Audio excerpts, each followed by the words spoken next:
Drew McIntyre akhirnya gabung The Vision. Zack Ryder comeback ke WWE. Charlotte Flair gak mau gabung sama Rhea Ripley. Dan masih banyak lagi. Selamat datang di Extra Smack, dimana kita akan nge-recap dan nge-review episode SmackDown hari ini tanggal 15 November 2025.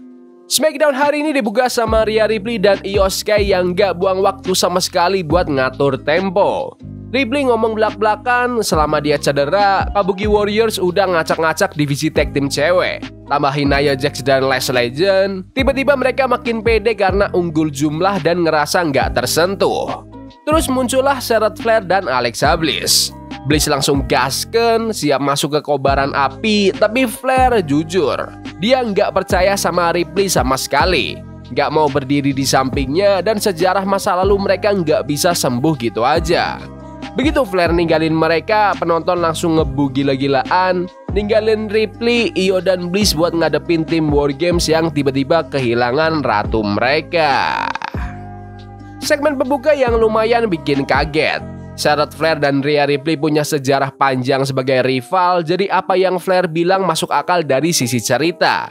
Dua babyface bukan berarti otomatis mereka bakal berteman atau kompak di War Games. Bisa aja mereka bikin 4 lawan 3, terus Flair balik lagi di momen mengejutkan buat nyelamatin mereka. Abis itu Jey Uso keluar dan bikin seluruh arena ngeyit bareng-bareng. Tapi vibe langsung patah begitu The Miz nongol buat mulai turnamen The Last Time Is Now. Begitu bel bunyi, Miz langsung coba nunjukin kalau dia masih bisa ngasih perlawanan. Walaupun dia belum menang pertandingan single di TV sepanjang tahun ini. Dia langsung matiin momentumnya dengan head kick dan dive yang lebar Miz ke atas meja komentator. Tapi Miz masih nemu celah. Bahkan sempat ngeluarin shoulder tackle sama five knuckle shuffle ala John Cena. Tapi ketahanan Jey yang jadi headline di sini. Udah makan skull crushing finale pun dia masih nggak tumbang. Jey bangkit, hajar Miz dengan spear dan nutup pertandingan dengan Uso Splash. Pertandingan pembuka yang bagus, tapi belum sampai level wah. Hasilnya agak bikin kaget karena The Miz lagi nggak punya program besar, sementara Jey Uso udah punya. Jadi sebenarnya Jey juga nggak butuh menang sih. Tapi ya Miz pun kalau mau menang atau kalah juga efeknya kecil. Ujung-ujungnya Jey cuma butuh 3 move buat kalahin Miz. Itu hasilnya aku prediksi, walaupun sebenarnya aku juga pengen Miz menang suatu waktu. Di backstage, Ilya Dragunov lagi ngobrol soal urusan jadi champion sama GM Nick Aldis. Tapi terus Ciampa, Gargano, dan Candice datang. Siapa nggak percaya omongan kehormatan versi Ilya, dia langsung nuntut kenapa dia nggak dipilih buat ikutan US Title Open Challenge. Ilya jawab tanpa basa-basi, dia lebih milih Axiom. Seseorang yang dia lihat sebagai pejuang, bukan tukang cari ribut. Ciampa kesel, langsung pergi, dan Aldis harus terus ngatur kekacauan itu sambil ketemu Paul Heyman dan Bronson Reed. Ketegangan makin naik begitu Cody Rhodes masuk ke kantor, nyolek Reed, setengah nantang dia berantem. Reed cuek, dan sebelum Heyman bisa ngebacot, Cody sukses meyakinkan Aldis buat ngeset WWE title match hari ini juga. Heyman cuma bisa kaget. Pertahanan gelar Ilya Dragunov lawan Axiom persis kayak yang fans harapkan dari The Human Highlight dan The Mad Dragon. Ilya coba ngerusak ritme Axiom dari awal, tapi kecepatan Axiom terus bikin balance-nya geser. Maksa Ilya buat adaptasi. Tempo pertandingan nge-switch dari pukulan berat ke counter yang cepat, sampai Axiom hampir nyolong kemenangan dengan diving DDT yang gila banget. Spanish Fly dari atas tali bikin tensi naik lagi, tapi Ilya itu bukan US Champion karena hoki. 1 torpedo Moscow, 1 H-bomb, dan Dragunov pun tetap jadi juaranya. Pertandingan US title yang seru, walaupun di tengah-tengah penonton agak kehilangan minat. Babyface lawan babyface emang suka punya resiko itu, apalagi fans belum punya koneksi kuat sama Axiom. Axiom tuh jago banget, kasih dia waktu, dia pasti bakal ngasih show. Aku juga nggak nyangka bakal ada title change, tapi match ini tetap enak buat ditonton. Di backstage, R-Truth nyelonong masuk nyamperin Aldis pengen ikut turnamennya John Cena, dan dia ninggalin beberapa bola plastik yang ada namanya. Aldis langsung nyesel begitu Chelsea Green masuk dan minta perayaan title. Dia nggak dapat pestanya, tapi dia dapat bola-bola misterius itu, dan reaksinya kocak banget. Sementara itu, Ciampa belum beres sama emosinya, dia nyerang Axiom di jeda iklan sebelum Nathan Fraser datang buat ngusir dia. Lanjut ke Sami Zayn yang cerita soal perjalanannya dari ngerebut US title dari Solo Sikoa sampai cedera, sampai sekarang cuma bisa lihat Solo dan MFT ngacak-ngacak teman-temannya. Tapi Zayn udah cukup. Dia manggil Solo buat face to face. Solo datang sama MFT dan langsung nuduh Zayn sebagai pembohong dan egois. Bilang Zayn gak ngerti arti loyalitas, terutama buat keluarga. Solo bahkan ngancem Zayn, tapi Zayn ngasih kejutan, dia udah 100% medically clear buat berantem saat itu juga. Waktu keadaan makin panas, Shinsuke Nakamura, Rey Fenix, dan Motor City Machine Guns datang buat nyelamatin Zayn. Pertarungan pun pecah, para heel langsung kabur setelah Phoenix terbang dari atas buat crossbody yang super cakep. Segmen yang solid, tim babyface yang random bikin aku mikir mereka bakal dihajar habis-habisan, tapi match antara mereka kemungkinan tetap enak. Cuma sayangnya The Wyatt Six ini nggak muncul padahal mereka lagi ada beef sama Solo Sikoa dan MFT. Di backstage, Cody Rhodes lagi nyiapin diri buat title defense lawan Bronson Reed. Jey Uso datang buat ngasih dukungan, janji bakal backup Cody hari ini dan di War Games. Terus Jimmy Uso juga datang, bilang dia udah ngobrol sama si Empang dan dia juga bakal backup Cody di Survivor Series. Sementara itu, Solo Sikoa lagi ngomel sama Aldis, minta match lawan Sami. Aldis langsung bikin match Survivor Series Elimination itu, tapi pas pengumumannya keluar, layar jadi nge-glitch, tanda klasik bahwa bayangan Wyatt Six masih di sekitar.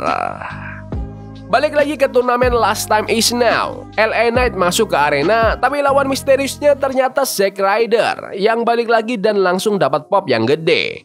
Matchnya kompetitif, banyak near fall dan spot keren. Highlightnya pas Ryder hantamkan Rough Rider, tapi Knight yang akhirnya menang dengan BFT buat maju di turnamen Last Time Is Now. Pertandingan yang menghibur, seru lihat Zack Ryder balik ke program WWE. Nggak tahu dia bakal dikontrak full time atau enggak, tapi dia bisa jadi aset yang bagus. Comebacknya Ryder itu seru, tapi lagi-lagi babyface lawan babyface bikin dinamika agak hambar. Rhea Ripley, Io Sky, dan Alexa Bliss ngobrol di backstage soal Charlotte Flair yang nggak mau satu tim sama mereka. Ripley coba nenangin keadaan, tapi suasana langsung berubah begitu Nia Jax, Lash Legend, Asuka, dan Kairi Sane datang nyerang brutal. Kekacauan meledak, Lash ngajar dengan Big Forearm dan bikin mereka semua mental ke kotak-kotak peralatan. Habis itu, Jade Cargill lawan B-Fab dalam match yang singkat. Sesuai prediksi, Jade ngedominasi, nunjukin kekuatan lewat powerbomb dan jedet yang ganas buat dapetin kemenangan. Habis bel, Michin datang ngecek B-Fab, tapi Jade langsung nyenggol dia jatuh, nunjukin kalau Jade sekarang jadi ancaman terbesar di divisi. Kemenangan yang gampang buat Jade Cargill, seperti yang diharapkan. Mereka benar-benar ngolah karakter baru Jade yang suka ngeratain siapapun. Powerbombnya agak canggung, jadi nggak bisa dibilang squash yang nikmat, tapi tetap squash match yang pantas dilakuin. Backstage lagi, Aldis ngumumin match minggu depan buat turnamen Last Time Is Now, yaitu Carmelo Hayes melawan Bronson Reed dan Penta melawan Finn Balor. Carmelo bilang rivalitasnya sama Miz belum selesai, tapi dia juga serius ngincar John Cena. Tapi Bronson Reed janji bakal ngabisin karir Cody Rhodes dan Cena, mulai dari ngakhirin karir Melo dulu minggu depan. Terus ada segmen dari Aleister Black dan Zelina yang ngarah langsung ke Damian Priest. Black bilang Priest bakal jadi bayangan dirinya sendiri, dibaksa keluar dari kode etiknya, sementara Zelina janji bakal mengkorupsi dia. Waktunya main event, pertandingan Undisputed WWE Championship antara Cody Rhodes melawan Bronson Reed. Reed ngedominasi di awal, tapi Cody balik dengan move ikoniknya.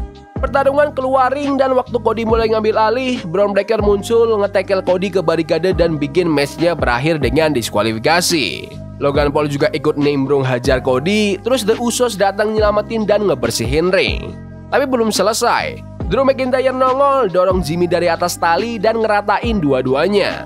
Kekacauan lanjut sampai McIntyre ngasih Claymore ke Cody. Bronson Reed nutup dengan tsunami dan The Vision berdiri dominan di akhir, kelihatan siap nguasain WWE. Jelas banget pertandingan ini bakal jadi non-finish. Mereka nggak mau Bronson Reed kalah bersih, tapi Cody Rhodes kehilangan title dengan cara gini juga nggak banget. Mereka lagi ngebangun buat War Games, jadi masuk akal kalau tim Reed nongol buat post-match beatdown. Ending yang fun buat SmackDown. Aku suka Drew McIntyre gabung The Vision buat War Games karena dia benci semua orang di sisi satunya. Jadi masuk akal banget. Kalau Roman Reigns ditambah ke tim babyface, matchnya bakal penuh dengan nama-nama besar. Oke, secara keseluruhan SmackDown hari ini itu seru dan Survivor Series mulai kelihatan bentuknya. Banyak talenta yang dipakai hari ini, banyak storyline yang didorong, match-matchnya pun mayoritas kuat dan penonton kelihatan invested. Episode SmackDown yang solid. Tapi menurut kalian gimana SmackDown hari ini? Bagus? Gak bagus? Komen di kolom komentar.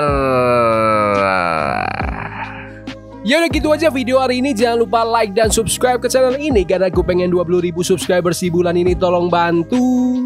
Yes boy. See you. Love is a game we play incognito. Forbidden fire on Nico. Bunny for love we can hold. I wish we were impossible. Yeah we play incognito.